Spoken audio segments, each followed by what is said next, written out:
Hello students हम कर रहे हैं डीओई का एनुअल एग्ज़ाम प्रिपरेशन का पेपर 2025-26 जिसका कोड है 025। ये बिजनेस स्टडी का दिल्ली एजुकेशन जीएनसीटी का पेपर है। चलिए स्टार्ट करते हैं क्वेश्चन बिना टाइम वेस्ट करे। बिजनेस स्टडी जिसका कोड है 051। पहले हम सेक्शन ए करेंगे एमसीक्यू। फर्स्ट क्वेश्चन है, समृद्धि owns an online store that sells handicraft home decor item across India. During festive seasons, she experienced a huge surge in order to ensure timely delivery. She rents an spacious faculty near the major transport hub where goods are received from artisans properly sorted, packed, and kept safely until they are dispatched to customers. The facility also helps her protect the product from damage caused by moisture and theft. However, Samriddhi has noticed that maintaining this facility add to her operational cost, and she is considered whether she should continue using it or relay or direct dispatch from the artisan to customer. Which auxiliary related to the trade is Samriddhi available by using such a facility.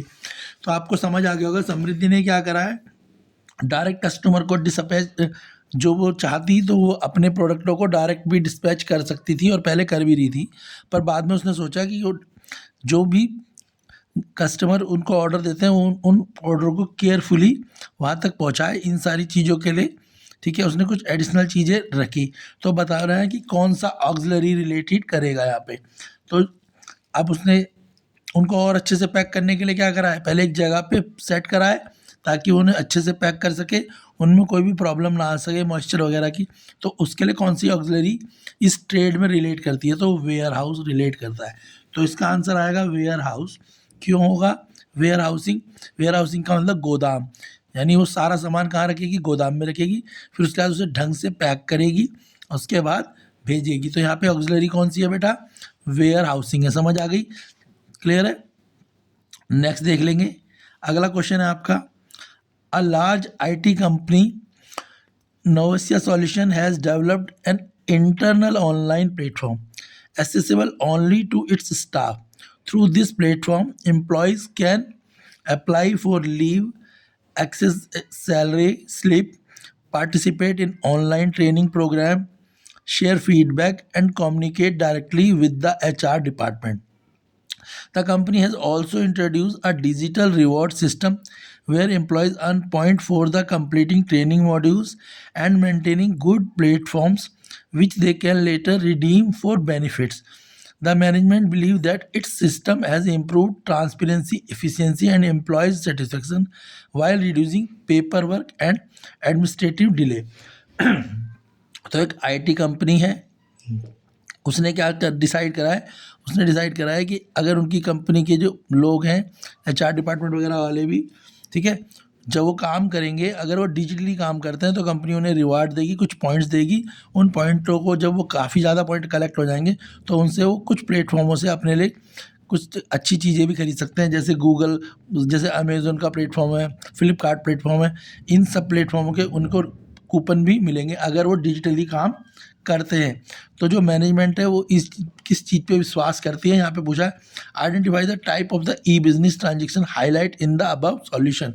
तो ये जो situation है, above situation, इस situation में जो ई business transaction है वो किस चीज़ के बारे में बता रहे हैं, तो वो बता रहे हैं B2E।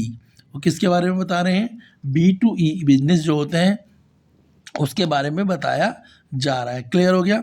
ई का मतलब समझ तो होगा आपको, ई लर्निंग, ई कॉमर्स, और बी का मतलब तो आपको पता ही है, ठीक है ना। नेक्स्ट है, read the following statement, assertion और रीजन दे रखा। असर्सन है, Hindu succession amendment act 2005 provide coparcenary rights to female member of joint Hindu family. देखो जॉइंट हिंदू फैमिली के ऊपर बिजनेस है।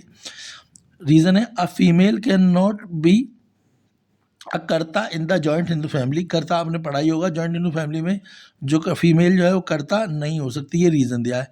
अब बताओ इसमें करेक्ट क्या है और फॉल्स क्या है। तो देख लो, इसमें जो असर्सन है वो तो आपका ट्रू है। तो हिंदू सक्सेसिव फैमिली जो जो अमेंडमेंट एक्ट था ना, हिंदू सक्सेसिव अमेंडमेंट एक्ट 2005 का, ये प्रोवाइड करता है coparcenary right to the female member of the joint Hindu, यानी असर्सन इसका करेक्ट है। और रीज़न, बिल्कुल रीज़न जो है इसका फॉल्स है, फीमेल कैन नॉट भी करता, ये इसका जो रीज़न है फॉल्स है, क्योंकि फीमेल भी हो सकती है, तो इसका असर्सन करेक्ट है, रीज़न फॉल्स है, जिसके कारण इसका ऑप्शन सी करेक्ट होगा। A is true but R is false, C इसका करेक्ट आंसर होगा। नेक्स्ट क्वेश्चन है question 4th statement, wholesaler generally take the title of goods and bear the business risk by purchasing and selling the goods in their own name। तो wholesaler जो होते हैं क्या करते हैं, generally take off the goods and bear the business risk, और जो वो गुड्स लेते हैं उनका बिजनेस रिस्क भी उनका अपना होता है, bye purchasing and selling the goods of their own name, जब वो गुड्स को अपने नेम से खरीदते या बेचते हैं। ये दे रखा है स्टेटमेंट फर्स्ट। स्टेटमेंट सेकंड है, while seller undertake personal selling effort, अगर सेलर अपने पर्सनल सेलिंग एफर्ट लगाता है, the producer of this activity get relieved, जो प्रोड्यूसर जो मैन्युफैक्चर है इस एक्टिविटी का, उसको इससे क्या होता है, उसकी जो उसे रिलीफ मिलता है, उसे टेंशन कम होती है, या कह सकते हो वो इससे अलग हो जाता है। ठीक है, अब इसमें करेक्ट ऑप्शन चूज़ करने को बोला है इसके अकॉर्डिंगली। तो इसके अकॉर्डिंगली जो फर्स्ट स्टेटमेंट है वो ट्रू है और सेकंड स्टेटमेंट फॉल्स है।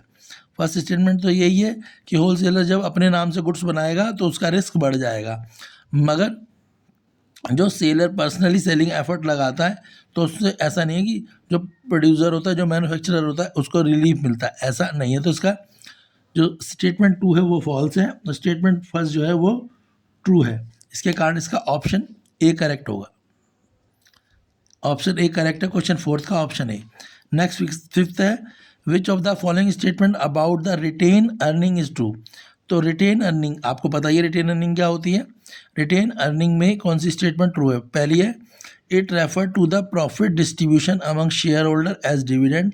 सेकेंड है, it represent the fund borrowed from bank for business explanation. Third है, it also called self financing.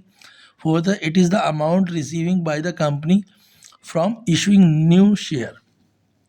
तो जो 5th वाला है इसमें जो करेक्ट है वो कौन सा है, देखो हमें पता होना चाहिए रिटेन अर्निंग कौन सी होती है। तो रिटेन अर्निंग में क्या है, it is also called a self financing.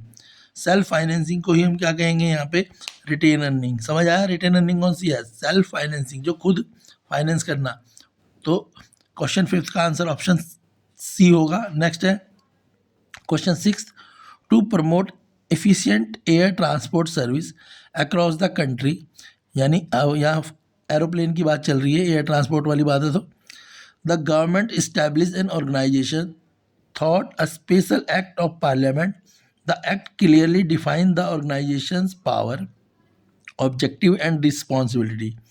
It enjoys financial independency, has its own legal identity, and can be issue of the government, but it functions independently in day-to-day operation and by the type of public enterprises described above। तो कहा गया है अगर कोई air company है, यानी aeroplane की कोई कंपनी है, तो सरकार जो है, गवर्नमेंट जो है, उसको लगभग सारे फ्रीडम देती है, मगर अगर किसी भी कारण से अगर जो कस्टमर है उन्हें इनकन्वीनियंस होती है तो गवर्नमेंट चाहे तो उनका लाइसेंस भी टर्मिनेट कर सकती है, उन पर पेनल्टी लगा सकती है। तो बोला है ये पब्लिक इंटरप्राइजेज को डिस्क्राइब करने वाला, आइडेंटिफाई करना टाइप ऑफ पब्लिक इंटरप्राइजेज। तो कौन सा पब्लिक इंटरप्राइजेज है, तो यह क्या है, ये स्टैट्यूटरी, ये है आपका बेटा, ये कौन सा होगा, ये होगा आपका स्टैट्यूटरी कॉरपोरेशन। कौन सा होगा, स्टैट्यूटरी कॉरपोरेशन। 6 का आंसर होगा सी। नेक्स्ट ये आपको एक फिगर दे रखी है, carefully the image given below. इसमें कुछ इमेजेस दे रखी हैं, इसमें दे रखा है बनारसी साड़ी, ब्लू पोट्री, ठीक है, इन सब के बारे में दिया है ना।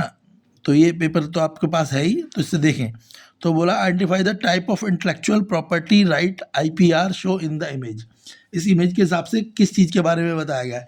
तो आपको देखने से पता लग रहा है कि एक मैप है इंडिया का और उसमें अलग अलग चीज़ों के बारे में बताया है, ठीक है।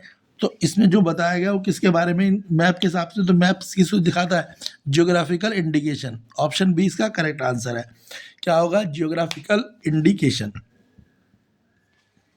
एट्थ वाला है असर्शन है business person are expected to have higher standard of ethical behaviour. Assertion में बोला है जो बिजनेस पर्सन होते हैं उनसे उम्मीद करी जाती है कि उनका जो एथिकल बिहेवियर हो वो हाई हो। और रीज़न है क्योंकि business person by virtue of the having control over a society resources are allowed to make decision for the benefit of the society. क्योंकि जो बिजनेस पर्सन होते हैं उनका कंट्रोल होता है सोसाइटी पे, और ठीक है वो सोसाइटी के बेनिफिट के लिए ही डिसीजन लेते हैं, ये रीज़न है। ठीक है, असर्शन समझ आ गया। असर्शन तो ये है कि बिजनेस पर्सन जो होते हैं उनसे ज़्यादा एक्सपेक्ट करा जाता है, और रीज़न ये है कि उनका कंट्रोल होता है सोसाइटी में, इसलिए वो जो भी डिसीजन लेते हैं वो सोसाइटी के फ़ायदे को देखते हुए लेते हैं। तो इसका असर्शन तो ट्रू है कि बिजनेस पर्सन जो होते हैं उनके पास higher standard of ethical behaviour होता है। अगर हायर स्टैंडर्ड तभी स्टैंडर्ड होगा उनके बिहेव का, मतलब अगर वो लोगों से अच्छे से बात करेंगे तभी तो लोग उनके पास आके उनकी शॉप से या उनके शोरूम से सामान खरीदेंगे, तो तरीके से बातें करते हैं तरीके से। मगर जो रीज़न है वो गलत है, क्योंकि जो बिजनेस पर्सन होते हैं वो अपने बिजनेस में सिर्फ प्रॉफिट मोटिव देखते हैं, ठीक है, ना कि वो सोसाइटी के प्रॉफिट को देखते हैं। तो रीज़न गलत है, क्योंकि कोई बिजनेस करता है तो उसका पर्पज़ सिर्फ प्रॉफिट कमाना होता है, सोसाइटी से उसका कोई लेना देना ऐसा नहीं होता। होता है थोड़ा बहुत, पर उसका पहला कंसर्न क्या है, उसका पहला कंसर्न है पैसे कमाना। क्लियर है? तो इसका असर्शन सही है, रीज़न गलत है। तो असर्शन करेक्ट है, रीज़न गलत है। इसके हिसाब से आप समझ गए होंगे कि क्वेश्चन 8 का आंसर क्या होगा। 8 का आंसर होगा ऑप्शन सी। नेक्स्ट है 9 question. To establish any, 9th question है to establish any form of business a certain amount of capital is required. Place the form of business organisation in sequence accounting the minimum to maximum amount of the capital. कह रहा किसी भी business को चलाने के लिए हमारे को कुछ कैपिटल की ज़रूरत होती है बिजनेस के लिए, और उसको हम किस सीक्वेंस में लगाएंगे। जब हम बिजनेस चलाते हैं तो हमारा मिनिमम सीक्वेंस क्या रहेगा। तो सबसे पहले तो सोलो प्रोप्राइटरशिप होती है। जब भी हम कोई बिजनेस शुरू करते हैं पहले हम अकेले उस बिजनेस को शुरू करते हैं, ठीक है ना। जैसे कोई दुकान खोलता है, छोटी दुकान खोलता है तो वो, या बड़ी दुकान भी खोलता है तो पहले उसका वो अकेला मालिक होता है। फिर अगर उसकी दुकान अच्छे से चल जाती है तो वो अपने साथ 2-3 लोगों को रख लेता है, तो वो पार्टनर हो जाते हैं, तो फिर पार्टनरशिप हो जाती है।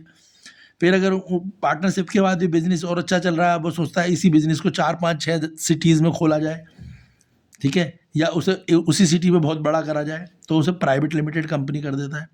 और उसके बाद जब वो शेयर वगैरह इशू करता है, मार्केट में डिबेंचर वगैरह निकाल देता है, तो फिर उसे पब्लिक लिमिटेड कंपनी बना देता है। तो सबसे पहले क्या होती है, सोल प्रोप्राइटरशिप, यानी अकेला बंदा मालिक होता है। फिर वो अपने साथ 3-4 लोगों को लेता है तो पार्टनरशिप। उसके बाद प्राइवेट लिमिटेड कंपनी जब बढ़ जाता है, और बाद में वो पब्लिक लिमिटेड कंपनी जब उससे शेयर वगैरह इशू करता है। तो इसके हिसाब से जो आंसर है, आंसर 9 इसका करेक्ट होगा। पहले सोल फिर पार्टनर, समझ आ गया। जब भी कोई बिजनेस को स्टार्ट करते हैं तो ऐसे ही करते हैं। क्वेश्चन 9 क्लियर हो गया। 10th क्वेश्चन देख लेते हैं। Aman runs a small cafe near the college campus. Most of his customers are students who prefer quick and cashless payment to make the transaction easier. Aman started accepting payment through the mobile application that allow customer to transfer money instantly from their bank accounts using a simple virtual ID or by scanning QR code. No card detail or wallet balance are required, and the money is created directly the Aman's bank account within a second. Identify the type of digital payment system being used by Aman. ये समझ तो आ गया होगा भाई। अमन ने एक college के पास अपनी दुकान खोली है, वहाँ पे ज़्यादातर स्टूडेंट आते हैं, और स्टूडेंट क्या होते हैं, वो हमेशा जल्दी में रहते हैं, उन्हें हर चीज़ जल्दी चाहिए, ठीक है ना। और ज़्यादातर वो केयरलेस भी होते हैं, तो कई पैसे ऐसे रखने में भी उन्हें प्रॉब्लम होती है। तो अमन ने क्या करा, एक सिस्टम रख लिया। उस सिस्टम से जो फ़ोन से आज की डेट में आप स्कैन करके पेमेंट करते हो, तो आपको पता ही है आंसर समझ आ गया होगा, यूपीआई है, ठीक है। तो यूपीआई क्या है, एक ऐसा सिस्टम है, पता ही है ना यूपीआई क्या होता है। यूपीआई से पेमेंट कर देते हैं, तो आप तो रोज़ करते ही रहते हैं इसे। तो क्वेश्चन 10 तो बहुत ही आसान है। 11th, which statement is not true about the certificate of origin. तो सर्टिफिकेट ऑफ ऑरिजिन के लिए, मतलब सर्टिफिकेट का मतलब आपको पता ही है, मूल निवासी जो होते हैं। तो सर्टिफिकेट ऑफ ऑरिजिन जो है, इसमें से कौन सी स्टेटमेंट के लिए ट्रू नहीं है। तो it ensure that only quality goods are expected from the country. ये ऑप्शन सी के इसका आंसर है कि ये हमेशा नहीं, ऐसा नहीं है कि जो क्वालिटी गुड्स होते हैं वो एक्सपोर्ट करे जाते हैं फ्रॉम द कंट्री, यानी अच्छी चीज़ें हमेशा कंट्री से बाहर बेची जाती हैं, ये कहना गलत है, ठीक है ना।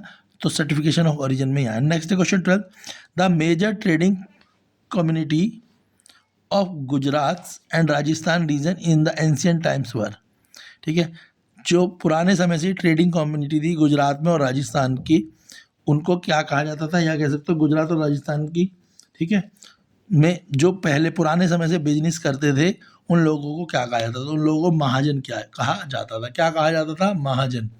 महाजन साहूकार होते थे, वो बिजनेस भी करते थे और कई बार वो ब्याज पे पैसे भी देते थे, मगर ज़्यादातर वो बिजनेस करते थे। बार्टर सिस्टम भी वहाँ से वो बार्टर सिस्टम भी करते थे और बिजनेस भी करते थे, तो महाजन बोला जाता था। समझ आया। पुराने समय में जो ट्रेडिंग कम्युनिटी थी, मतलब वहाँ के वो लोग जो महाजन लोग थे राजस्थान और गुजरात के, और नौकरी वगैरह नहीं करते थे, वो ज़्यादातर क्या करते थे, खरीदना और बेचना और उसमें प्रॉफिट मार्जिन को बनाते थे। ऐसा नहीं है कि वो खेती करते थे, नौकरी करते थे, पर वो कुछ चीज़ों को सेल परचेस करके उनमें से प्रॉफिट को निकालना उन्हें आता था। क्वेश्चन नंबर 12 समझ आ गया। क्वेश्चन 13 देखो, मैच करना है, तो देख लो। पहला है डिबेंचर। तो भैया डिबेंचर क्या होता है, डिबेंचर ये बोला है match the fund of the column 1 with respected to meaning of the column 2। Column 1 और कॉलम 2 को मैच करना है। तो पहला है debentures do not carry voting right. Debenture जिनके पास होते हैं उनको वोटिंग राइट नहीं मिलता। तो फर्स्ट ए का है third, loan from the financial institute या बैंक। अगर हम लोन ले लें बैंक से या फाइनेंशियल इंस्टीट्यूट से तो क्या होगा, source of large fund for longer duration. Bank से हम लोन लेते हैं तो लंबे समय का हम उधार ले सकते हैं। पब्लिक डिपॉजिट, पब्लिक डिपॉजिट क्या है, regulated by the reserve bank of India. अगर हम कोई भी पैसा अपना सेविंग अकाउंट में डालते हैं तो उसकी security reserve bank of India रखता है। और लास्ट है टोटल क्रेडिट, और टोटल क्रेडिट तो आपको पता ही है, facility to purchase the supply without immediate payment. कोई भी सामान हम उधार में खरीद लें, ठीक है, उसका पेमेंट हमें तुरंत ना करना पड़े, तो वो क्या कहलाएगा, ट्रेड क्रेडिट। क्या कहलाएगा, ट्रेड क्रेडिट।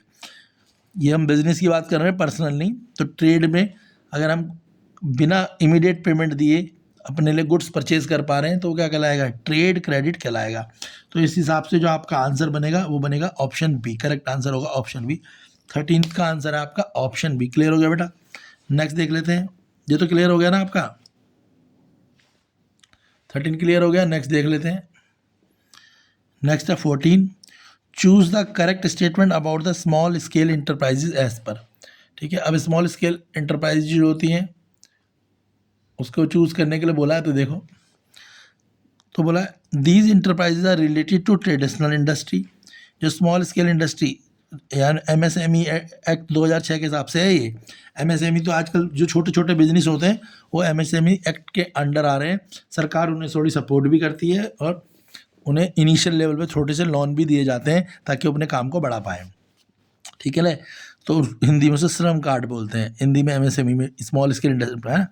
समझ आया। तो पहला enterprises are related to traditional industry. दूसरा it is privately owned business and operated small scale with limited investment in plant of machinery. Third है एमएसएमई स्टेटस। फोर्थ है refer to the business that provide only agriculture service in rural area. तो MSME क्या आपको नाम से ही समझ आ रहा होगा क्या है ये, it is a private owned business होते हैं। इनका एग्रीकल्चर से कोई लेना देना नहीं है। ये प्राइवेट बिजनेस है, किसी ने छोटी सी अपनी कोई दुकान खोल ली, ग्रॉसरी की दुकान खोल ली, कॉस्मेटिक की दुकान खोल ली, ठीक है, तो ये सब एमएसएमई। नाई की दुकान खोल ली, ट्यूशन सेंटर खोल लिया, ये एमएसएमई में आते हैं। It is private owned business होते हैं दैट ऑपरेट स्मॉल स्केल, जो छोटे लेवल पे करे जाते हैं विद लिमिटेड इन्वेस्टमेंट। इसमें थोड़ा सा पैसा लगाया जाता है इन प्लांट एंड मशीनरी, सब फर्नीचर वगैरह में या छोटी सी चीज़ों में, एंड स्मॉलर वर्कफोर्स, और इसमें 2-4 लोग ही काम करते हैं, उसे एमएसएमई बोलते हैं। तो ऑप्शन बी इसका करेक्ट आंसर है। तो एमएसएमई का कोई एग्रीकल्चर से लेना देना नहीं है, पहली बात तो ये ध्यान रखना बेटा। समझ आया। एमएसएमई क्या होता है, कुटीर उद्योग, हिंदी भाषा में बोला जाए तो कुटीर उद्योग यानी छोटे व्यवसाय जिनमें ज़्यादा पैसे लगाने की ज़रूरत नहीं होती, ज़्यादा लोगों की भी ज़रूरत नहीं होती। क्लियर हो गया। नेक्स्ट क्वेश्चन करते हैं। क्वेश्चन 15 देख लेते हैं। क्वेश्चन 15 है the Indian railway operates one of the largest railway network in the world connecting thousands of the city and town across the country. It is management directly by the railway minister and all major decisions regarding policy, budget and operations are taken by the government official. The revenue generated from the ticket sales, freight, transport and deposit into the government treasury and the employees are considered government servant. Identify the type of public sector. देखो आपको पता ही है railway तो government के under में है, उसके सारे खर्चे भी सरकार ही चुकाती है और उससे आने वाले जो इनकम है वो भी सारी सरकार ही रखती है। तो ये बोला है पब्लिक सेक्टर बताओ ये किस प्रकार का पब्लिक सेक्टर है, रेलवे के लिए पूछा है। तो रेलवे जो है वो आपको पता ही है वो कौन सा पब्लिक सेक्टर है, वो डिपार्टमेंटल अंडरटेकिंग है। तो रेलवे किसके अंदर आता है, डिपार्टमेंट अंडरटेकिंग के अंडर आता है। कैसे, क्योंकि देखो इसमें जो खाना प्रोवाइड करते हैं वो कई बार प्राइवेट एजेंसियां होती हैं, जो सफाई करने वाले कर्मचारी होते हैं वो भी गवर्नमेंट नहीं होते, वो भी प्राइवेट एजेंसी होती है। हाँ, जो टीटी वगैरह होते हैं, जो पुलिस वाले होते हैं, जो ट्रेन को चलाने वाले होते हैं वो गवर्नमेंट भी होता है। तो ये डिपार्टमेंटल अंडरटेकिंग में आएगा। क्वेश्चन 15 का आंसर है डिपार्टमेंट अंडरटेकिंग। क्लियर हो गया। नेक्स्ट है question 16, which statement is not true about the itinerant traders. ठीक है, जो इटिनरेंट ट्रेडर्स होते हैं उनके लिए इसमें से कौन सी स्टेटमेंट गलत है। स्टेटमेंट है they are small trader operating with limited resources, they normally deal in the consumer's product, they have small size shops and keep a small inventory or product, or they make available product at the door of the step of the customer। तो जो question 16 है इसका correct answer क्या है, ये small size shop होती हैं। ठीक है, जो इटिनरेंट है क्या है, दे आर स्मॉल, क्या है, they have small size shop होती है। इनकी कैसी शॉप होती है, स्मॉल साइज शॉप होती है। And keep a small inventory of product, और ये थोड़ा ही सामान अपने पास रखते हैं। ठीक है, इन्वेंट्री के रूप में। तो इन्हें क्या बोलता है, इन्हें बोलते हैं इटिनरेंट ट्रेडर्स। नेक्स्ट क्वेश्चन 17 है, which of the following statement is not related to the business ethics. Business ethics तो समझते हो ना, बिजनेस चलाने के लिए कुछ हमारे को पास एथिक्स भी होने चाहिए। मतलब हम बिजनेस क्यों कर रहे हैं, कोई उल्टा सीधा बिजनेस करेंगे तो सरकार उसे रोक ही देगी। हर बिजनेस सोसाइटी को ध्यान में रखते हुए करा जाता है। तो यहाँ पे बोला इनमें से कौन सा बिजनेस एथिक्स नहीं है। तो क्वेश्चन को तो पढ़ते ही आपको समझ आ रहा होगा कि बिजनेस एथिक्स कौन सा नहीं है, not related to the business ethics. तो जो बिजनेस एथिक्स नहीं है वो है आपका ethics business behaviour bring profit for business is short period of time. ये गलत है। तो यहाँ पे बोला ना ethics of business behaviour bring profit for business, तो कह रहा है बिजनेस से प्रॉफिट कमाना मगर थोड़े समय के लिए। गलत। जब भी हम कोई बिजनेस करते हैं तो हम उससे प्रॉफिट तो कमाते हैं मगर लॉन्ग पीरियड ऑफ टाइम के लिए कमाते हैं। तो बिजनेस एथिक्स का पर्पस क्या है भाई, बिजनेस हम करते क्यों हैं। बिजनेस तो हम देखो, बिजनेस और नौकरी में क्या फ़र्क है। हम बिजनेस करते इसलिए हैं कि पहले बिजनेस को हम करते हैं, जब वो बिजनेस बड़ा भी हो जाए और हमारी उम्र भी हो जाए, रिटायरमेंट भी हो जाए, तो वो बिजनेस हम अपने बच्चों को दे देते हैं, अपने बेटे को, बेटी को या अपने रिलेटिव्स को कहते हैं तुम इस बिजनेस को संभालो, या ट्रस्टी बना के, या हम उसे कंपनी बना के चलाते हैं और उससे हमें इनकम आती रहती है। पर अगर हम जॉब करते हैं तो जैसे हम रिटायर होते हैं तो हमारे को फिर उसमें से कुछ नहीं होता, और वो जॉब जिस पोस्ट पे हम होते हैं वो पोस्ट हम अपने बच्चों को नहीं दे सकते, अपने रिलेटिवों को या अपने फ्रेंड्स को नहीं दे सकते। तो बिज़नेस का फ़ायदा यही होता है कि वो बिज़नेस एक बार हमने मेहनत कर ली और वो चल गया, तो वो बिज़नेस ज़िंदगी भर हम, हमारी फैमिली, हमारे फ्रेंड्स या जो भी जिन पर हम ट्रस्ट करते हैं हम उन्हें वो बिज़नेस दे सकते हैं और वो उसे अच्छे से रन कर सकते हैं। क्लियर हो गया। तो बिज़नेस का मोटिव प्रॉफिट कमाना होता है मगर लॉन्ग पीरियड ऑफ टाइम के लिए। यहाँ पे लिखा है शॉर्ट पीरियड ऑफ टाइम, ये गलत है। Question 18, out of the following which is or are the statement related to entrepreneurship. Entrepreneurship इनमें से कौन सी टर्म के लिए, तो आसानी से एंटरप्रेन्योर तो आपने बहुत बार सुना होगा। तो एंटरप्रेन्योर कौन होता है, it is related to establishment of the lawful business. पहले तो जो एंटरप्रेन्योर होते हैं वो बिजनेस जो भी करते हैं वो बिजनेस कानून की नज़र में सही होता है, मतलब उसे लीगल सर्टिफिकेट दिया जा देता है। दूसरा क्या हो सकता है भाई, दूसरा होता है it involve risk taking. Entrepreneur यानी नए बिजनेस होते हैं, वो उन पर एक नए आइडिया होते हैं। जो एंटरप्रेन्योर होते हैं उनके पास नए आइडियाज़ होते हैं तो उनमें रिस्क भी ज़्यादा होता है, कई बार वो बिजनेस फेल भी हो जाते हैं।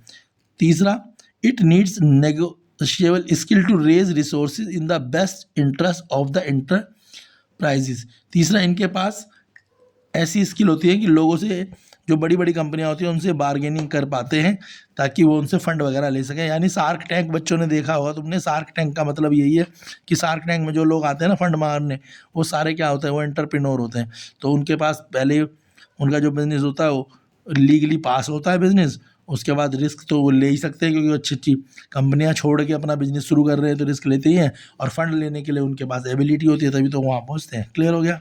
क्वेश्चन 19 देख लो, फिर 19 क्वेश्चन है, the shipping company does not issue the bill of lading unless it receive dash.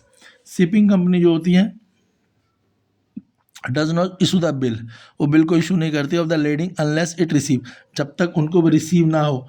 क्या ना रिसीव, वो मेट रिसिप्ट। जो अगर उन्हें मेट रिसिप्ट ही मिलेगी ना शिपिंग कंपनियों को, तो वो आपको बिल इशू नहीं करेंगी लीडिंग का। क्लियर है, तो मेट रिसिप्ट मिलना जरूरी है। नेक्स्ट है 20 वाला statement, equity shares are suitable for investors who are willing to assume risk for higher return. तो इक्विटी शेयर्स देखो दो होते हैं, एक इक्विटी शेयर्स होते हैं, ये आपको पता ही होगा, एक प्रेफरेंस शेयर होते हैं। तो यहाँ पे इक्विटी शेयर की बात हो रही है। इक्विटी शेयर जो होते हैं आर सुटेबल फॉर इन्वेस्टर्स, इन्वेस्टरों के लिए सही होते हैं अगर वो रिस्क ले सके।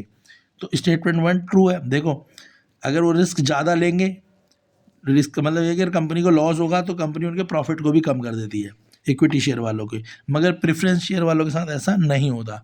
ठीक है, कंपनी को अगर लॉस भी हो रहा है तब भी उनको उनके प्रेफरेंस के हिसाब से उनका जो प्रॉफिट देना कंपनी ने कमिटमेंट करा वो मिलेगा। मगर अगर कंपनी को ज़्यादा प्रॉफिट हो रहा हो तब भी प्रेफरेंस शेयर वालों को उतना ही प्रॉफिट देगी, उससे ज़्यादा नहीं देगी। मगर इक्विटी शेयर वालों को कंपनी को प्रॉफिट होगा तो उन्हें प्रॉफिट देगी, लॉस होगा तो वो लॉस भी इक्विटी शेयर वालों को झेलना पड़ेगा। तो स्टेटमेंट फर्स्ट ट्रू है। स्टेटमेंट सेकंड है, equity share provide reasonable steady income in the form of fixed return and safety to investment. तो जो स्टेटमेंट ट्रू है वो फॉल्स है। ठीक है, ये रीजनेबल स्टडी इनकम नहीं, मतलब यहाँ पे कह रहा है कि इक्विटी शेयर वालों को क्या परमानेंट सैलरी के रूप में या हर महीने का कुछ पैसा मिलता है, वो नहीं मिलता, कोई फिक्स रिटर्न नहीं होता। प्रॉफिट आएगा तो मिलेगा, लॉस आएगा तो उन्हें लॉस भी झेलना पड़ेगा। तो इसका स्टेटमेंट 2 गलत है, स्टेटमेंट 1 सही है। स्टेटमेंट फर्स्ट करेक्ट है, स्टेटमेंट सेकंड फॉल्स है, जिसके कारण इसका ऑप्शन ए होगा। Statement first is true statement. ठीक है बेटा, 20 तक के हमने एमसीक्यू करा दिए, अब हमें करना है 22 के बाद 1 से जो इसके बड़े क्वेश्चन हैं। ठीक है, तो उसकी नेक्स्ट वीडियो बनेगी। तो सबसे पहले आप वीडियो को लाइक करें, शेयर करें। अगर मुझे लगेगा कि आपके लिए वीडियो वैल्यूएबल है, आपको समझ आ रहा है जो मैंने पढ़ाया है, तो मैं आपके लिए नेक्स्ट वीडियो जल्दी ही बनाऊंगा। पर पहले हम ये देखेंगे कि आप इस वीडियो को कितना सपोर्ट करते हैं, इस चैनल को कितना सपोर्ट करते हैं। बाकी आप अकाउंट्स की और इकोनॉमिक्स की वीडियो भी चैनल पे देख सकते हैं, और लास्ट ईयर के पेपर भी आपको इसी चैनल पे मिलेंगे। वीडियो को लाइक करें, जितना ज़्यादा वीडियो को लाइक और शेयर करेंगे उतनी जल्दी आपको इसका अदर पार्ट भी मिल जाएगा जिसमें कंप्लीट सॉल्यूशन होगा। बाकी आप देख ही रहे हैं ये आपके लिए बहुत इम्पोर्टेंट है। लास्ट ईयर भी जो आपके DOE का पेपर आया था उसमें से बहुत सारे क्वेश्चंस आए थे, तो ये भी अभी लेटेस्ट पब्लिश हुआ है, इसीलिए इस पेपर को सॉल्व कराया जा रहा है। इससे आने की पॉसिबिलिटी ज़्यादा होती है। वीडियो को शेयर करें ताकि हमें लगे कि आपको ये वीडियो वैल्यूएबल है। वीडियो को पूरा देखें तो आपके जो जल्दी में अब कम टाइम में अगर आपको अच्छे से प्रिपेयर करना है तो वीडियो को पूरा देखें स्टेप वाइज, ताकि आपको समझ आने लगे कुछ चीज़ें शॉर्ट में ही, और आप अपना पेपर अच्छे से कर पाएँ।